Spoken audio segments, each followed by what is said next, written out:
Hello.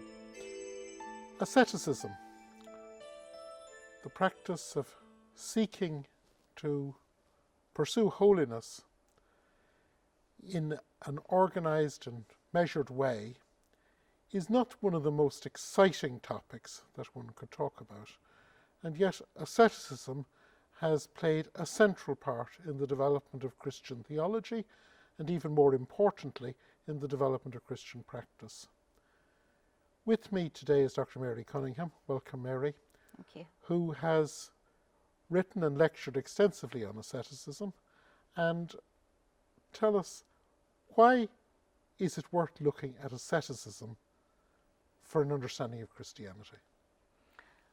Well, I think that in its roots and in the way it developed, asceticism could be seen as the true Christian life, that we reach an understanding of God and a relationship with God through prayer.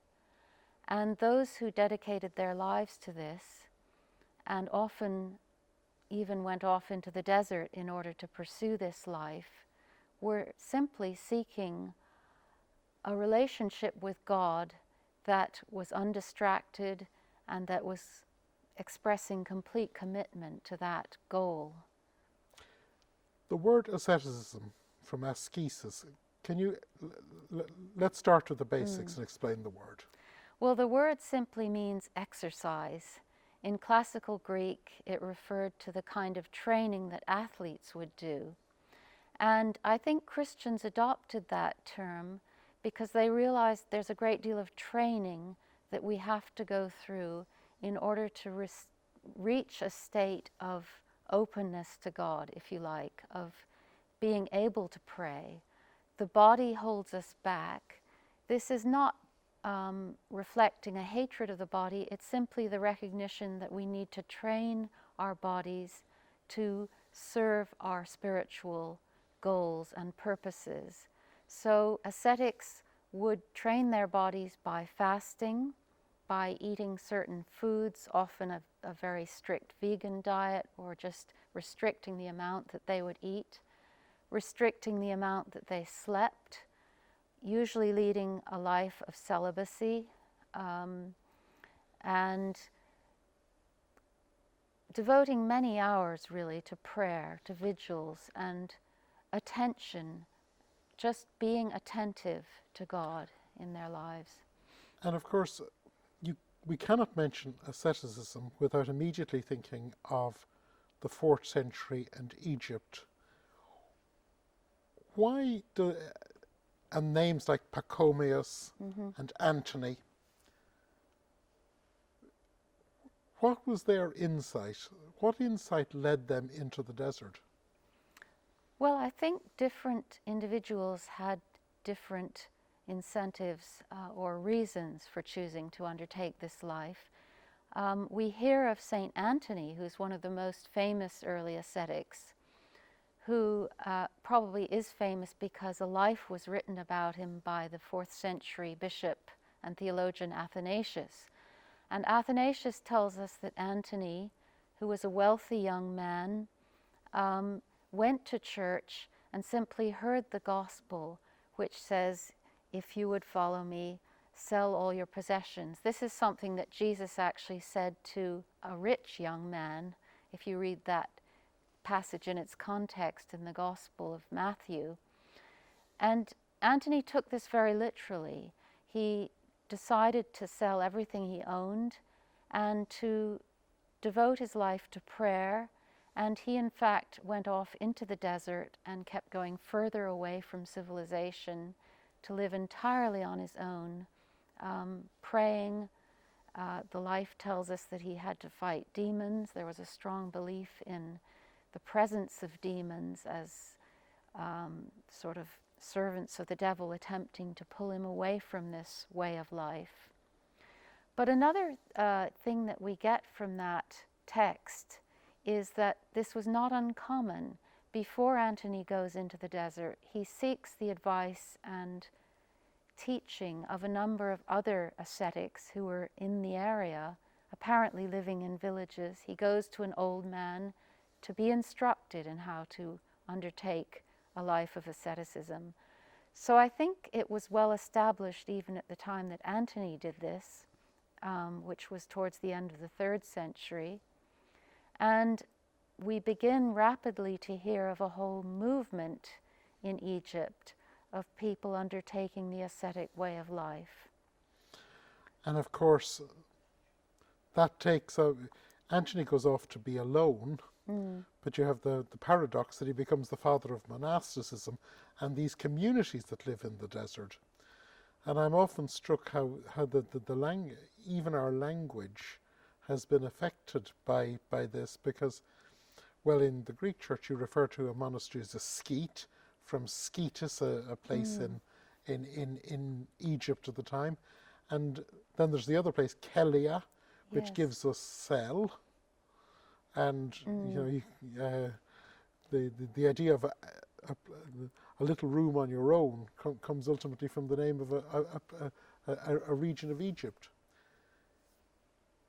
Why does asceticism become so... Asceticism is not there in the first 3 centuries, or not certainly in the first 2 centuries, though the idea of training and the idea that one must...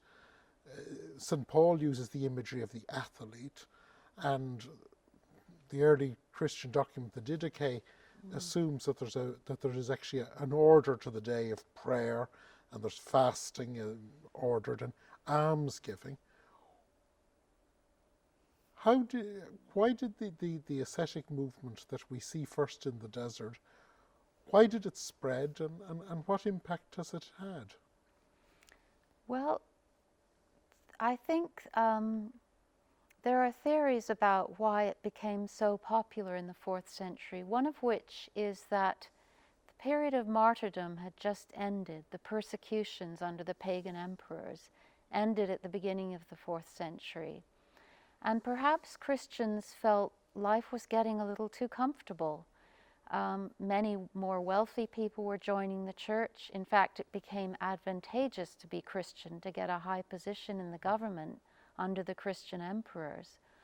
So people felt the need to adopt a style of life that was more demanding, more challenging, that involved sacrifice.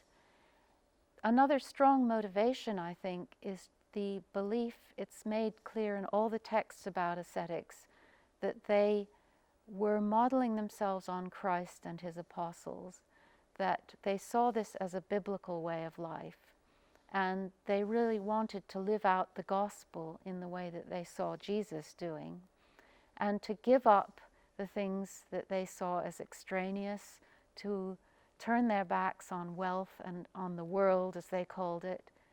But as I said at the beginning, we have to remember too, this is about pursuing a relationship with God, of devoting their lives to prayer. And I always think that was the prime motivation. Well, one of the tensions in Christianity from the time of Constantine onwards is Christianity, which is a religion that requires personal decision. It requires accepting the call, repent and believe, come follow me.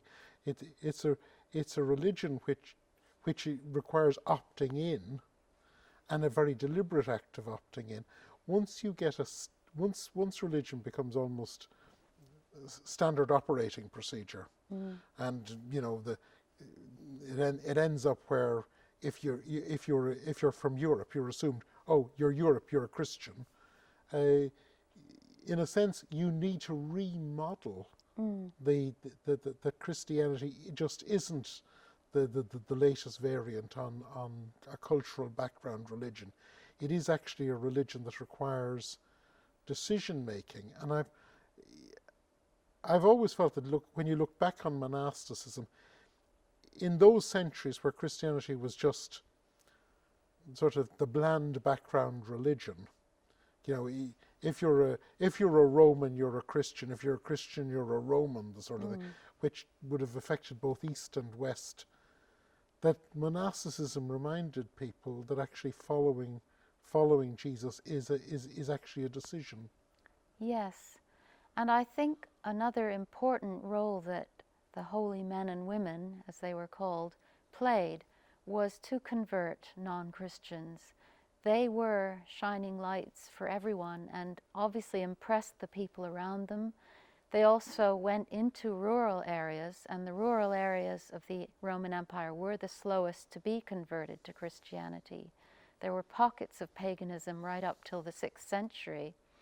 So these ascetics, who were often regarded as saints, and many of whom were performing miracles, were in the villages, and they were great Christian missionaries, actually, I think. They led a life which people admired.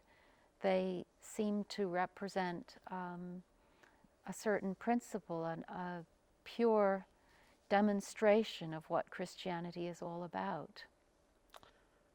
Mary, thank you for introducing us to the topic of asceticism and its place within the larger picture of Christianity. Thank you. Thank you.